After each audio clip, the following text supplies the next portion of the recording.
नमस्कार प्रेक्षकांनो, माझ्या यूट्यूब चॅनलवरती आपले स्वागत आहे. कमळी या मालिकेमध्ये आपल्याला जबरदस्त ट्विस्ट पाहायला मिळणार आहे. तर तुम्हाला माझ्या चॅनलवरती एक दिवस समोरचा सट्टे न मारता जे खरोखर सिरियलमध्ये घडणार आहे ते तुम्हाला माझ्या चॅनलवरती पाहायला मिळणार आहे. त्यासाठी तुम्ही माझ्या चॅनलवरती नवीन असाल तर सबस्क्राईब करा आणि व्हिडिओ आवडल्यास लाईक करा. तर अनिकाने हे कमळीचे पैसे चोरलेले असतात. आपण बघितलेले आहे की जेव्हा कमळी आणि निगी झोपलेले असतात तेव्हा अनिकाने कमळीचे पैसे चोरलेले असतात. म्हणून आता कमळीला 2 दिवसात फी नाही भरलं तर हे कॉलेज सोडून तिच्या गावाला परत जावं लागणार आहे. म्हणून आता कमळी आणि निगी हे सोनाराच्या दुकानामध्ये जात असतात. कारण की कमळीपाशी फक्त तेच असतं की सोनाराकडे सोनं मोडून तिला पैसे घेऊन फी भरायची असते, म्हणून ती सोनाराकडे जाता. तर तिचे कानातले आणि गळ्यामधली चैन ती सोनाराला देते आणि याचे किती पैसे येतात असे विचारते, रडत रडत विचारते. आणि सोनार म्हणते की फक्त मी याचे 15,000 देऊ शकतो, याच्या व्यतिरिक्त मी तुम्हाला 1 रुपयाही जास्त देऊ शकत नाही.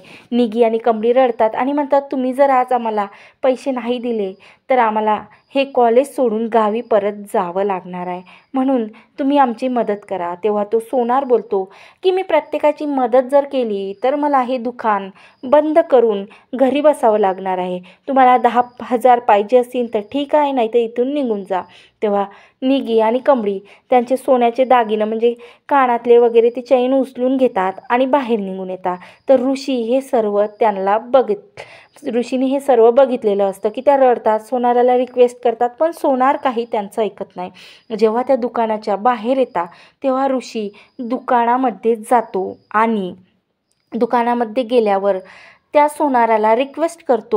दुकानदाराला रिक्वेस्ट करतो की हे पैसे मी तुम्हाला देतो, त्यांना सांगा की तुम्ही या पैशाच्या बदल्यात ते सोनं घेऊन घ्या, अशी रिक्वेस्ट हात जोडून ऋषी त्या दुकानदाराला करतो. तो ठीक आहे म्हणून तो धावतच निगी आणि कमळीला आवाज देतो. ठीक आहे म्हणतो, मी तुम्हाला 30,000 देतो, तुम्ही ते सोनं मला द्या, असं तो त्यांना सांगतो. आणि असं करून निगी आणि कमळीला 30,000 देऊन तो दुकानदार सोनं घेऊन ऋषीला देतो. आता ऋषी हा इकडे खुश झालेला असतो आणि निगीसुद्धा आणि कमळीसुद्धा इकडे खुश झालेल्या असतात. तर आता निगी आणि कमळी प्रिन्सिपलच्या ऑफिसमध्ये जाऊन फी भरण्याकरता जात असतात.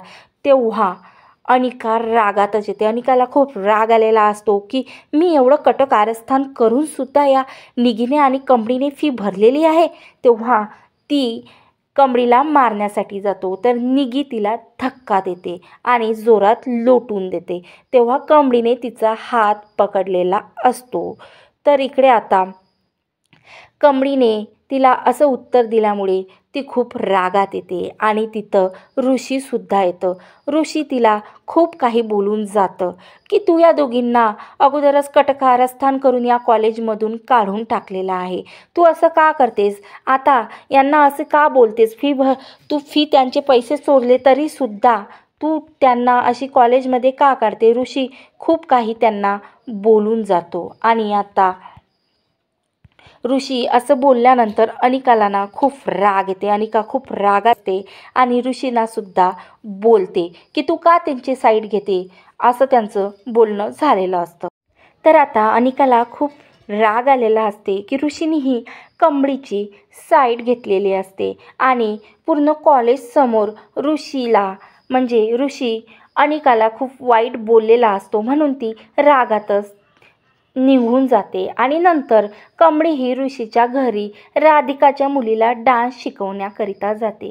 जेव्हा कमळी राधिकाच्या मुलीला डान्स शिकवते तेव्हा खूप प्रेमाने ऋषी हा कमळीला बघत असतो. तर तेव्हाच कमळीचं पैंजण पडते. त्यामुळे ऋषी म्हणते थांब मी बांधून देतो तुला. तेव्हा कमळीला ऋषी हे पैंजण बांधून देतो आणि राधिका तेवढ्यातच ज्यूस घेऊन येते आणि बघते की कमळीच्या पायात ऋषी पैंजण किती प्रेमानं घालून देते. तिला खूप आनंद होते आणि त्यानंतर राधिका तिला ज्यूस देते. तेव्हा ती बोलते की वहिनी तुम्ही खूप छान ज्यूस बनवलेला आहे.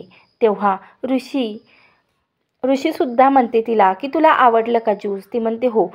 आता तेव्हा राधिका वहिनीला म्हणते की ठीक आहे, हा डान्स क्लास आता संपलेला आहे, मी उद्या येऊन तुमच्या मुलीला डान्स शिकवणार, आता मी घरी जाते. तर कमळी ही ऋषीच्या घरातून बाहेर निघालेली असते. तेव्हा तिथं अन्नपूर्णा येते. अन्नपूर्णा आजीला पाहून कमळी ही खूप खुश होते आणि बोलते की तुम्ही आजी इथं? तेव्हा कमळीला आजी म्हणते की हो, मी तुझ्या हॉस्टेलवरती तुला भेटण्याकरिता चालले होते, पण ठीक आहे, तू मला इथं भेटलीस. तर आजी बोलते की माझी जी हरवलेली नात आहे ना, त्याच्यासाठी मी घरी पूजा ठेवलेली आहे, म्हणून मी तुला आमंत्रण देण्यासाठी आले. निघी आणि तू माझ्या घरी त्या पूजेसाठी यायचं आहे. आणि हे घे तुझ्यासाठी छोटंसं गिफ्ट. आणि तेव्हा साडी आणि हे जे मी तुला दागिना दिला, हे तू माझ्या घरी पूजेसाठी घालून यायचं आहे. तेव्हा कमळी म्हणते नाही नाही आजी, मला याची काही गरज नाही. तेव्हा अन्नपूर्णा बोलते की मी जेवढं सांगितलं तेवढं तू कर. तेव्हा ती बोलते ठीक आहे. तर प्रेक्षकांनो, इथंच हा एपिसोड पूर्ण होतो. तर आता अनिका आणि रागिनी कामिनी काय नवीन कटकारस्थान करून कमळीला हरवण्याचा प्रयत्न करणार आहेत, हे सुद्धा पाहणं खूप रंजक आहे. त्यासाठी माझ्या चॅनलवरती नवीन असाल तर सबस्क्राईब करा. व्हिडिओ आवडल्यास लाईक करा. धन्यवाद.